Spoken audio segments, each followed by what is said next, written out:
Okay, so you're wondering if you should go with the base model Galaxy Tab S8 or jump all the way up to the big boy S8 Ultra. Is it really that much better? Well, after having used both of these for a while now, in this video we're comparing the two to try to find out. Obviously price is going to be a big factor here. The base model starts at $700 with 128 gigabytes of storage, while the bigger sibling starts at $1,099, which has the same amount of storage and same 8 gigabytes of RAM. And just to clarify, these are both the base version. I don't think people realize how big the Ultra is until you actually get it. You can sort of tell with them sitting right next to each other here in the video, but trust me, once you get it in person, it's just like, wow, this is big. On the regular S8, you get an 11-inch LCD display with 1600 by 2560 resolution, which in my opinion looks really good in person. Then you get a whopping 14.6-inch Super AMOLED display on the S8 Ultra with 1848 by 2960 resolution. Now, which one is going to be easier for taking on a plane to use on the little trays on the back of the seats? Obviously, the regular S8. In fact, it's a perfect fit, at least on the planes that I've taken recently. Sure, you'll notice a notch there on the Ultra version, but it's pretty small and you don't really even notice after a while. Nice thing is you can watch YouTube videos at 2160p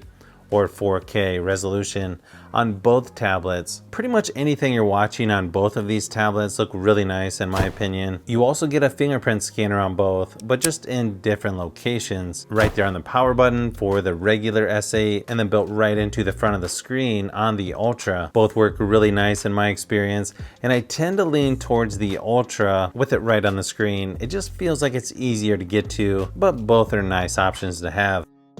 Now, battery sizes between these two are going to be quite a bit different due to the huge size differences. You get an 8,000 milliamp hour in the regular S8, 11,200 in the bigger S8 Ultra. Surprisingly though, they lasted about the same amount of time during my battery drain test at 7 hours each, which is just about average compared to other tablets I've tested. Both are going to last you pretty much the entire day with normal usage, obviously depending on what type of work you do. If you're trying to do video editing or playing games all day, yeah, that's going to drain the battery quite a bit faster than just browsing online or just typing out documents, that sort of thing. Software wise, you can experience pretty much the same on both of these. They're both on Android 12, One UI 4.1, security patch March 1st, 2022. You're also going to get Samsung DeX on both of these as well, which is a really nice feature to have. But I have to be honest, even without Samsung DeX, these two tablets are pretty easy to make them feel a little more like a laptop. Plenty of ways to multitask for both, and in my experience, I enjoy working on either one. It's just a little bit easier on the Ultra version because the keyboard's spaced out a little bit better and the screen is just really easy on the eyes. The larger Ultra version works a little bit better as a laptop replacement in my opinion, but both are going to get the job done, and depending on if you're traveling a lot versus working at home most of the time may determine which works best for you. You also get 4 years software updates, 5-year security updates for both. That's quite a bit better than in the past. Probably the best you'll find in the Android world right now as of this video. You also get the same S Pen included with both tablets, which are going to be some of the best out there. Great for drawing, notes, moving around the software, even better than the Apple Pencil in most cases, since you can actually use them just about anywhere. I personally work from home more than I travel, so I really enjoy using the huge screen on the Ultra. Great to look at a screen this large. Sort of makes me want to try some of the other Samsung 2-in-1 devices, like the new Galaxy Book 2 Pro 360 that just came out, just to see what it's like.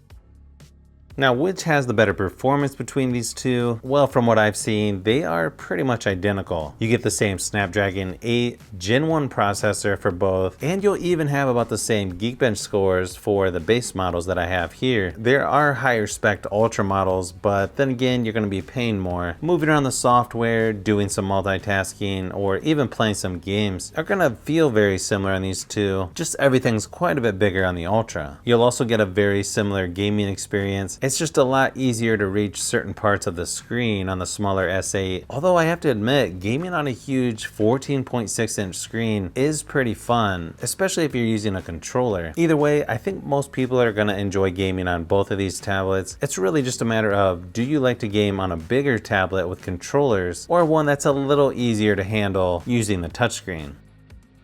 If you're looking for a tablet with great speakers, where they're nice and loud, located on both sides of the tablets, with Dolby Atmos, then yeah, you're gonna like both of these tablets. Which one is louder between the two? I'd have to give the slight edge to the Ultra, but here's a quick sample of each just to give you an idea of what to expect.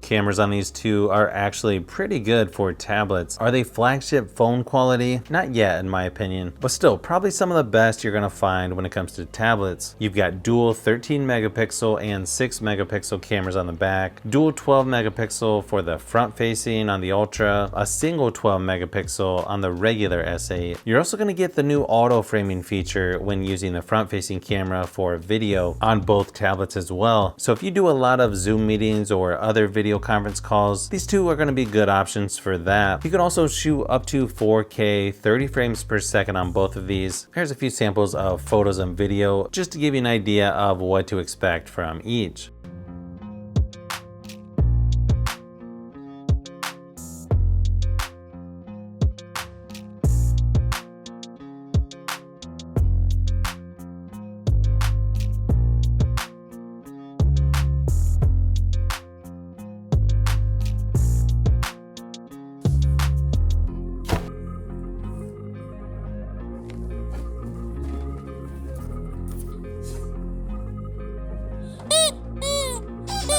So that's about all the time I have for this video. I'm hoping this was at least somewhat helpful or gave you some things to think about when trying to decide between these two. You can't really go wrong with either, but considering the price difference and size difference, even though there's a lot of similarities between these two, I feel like they're aimed at two totally different audiences. Now I have to say, if you like the size of the Ultra, but the price of the smaller regular S8, you may want to consider the S8 Plus, sort of the best of both worlds.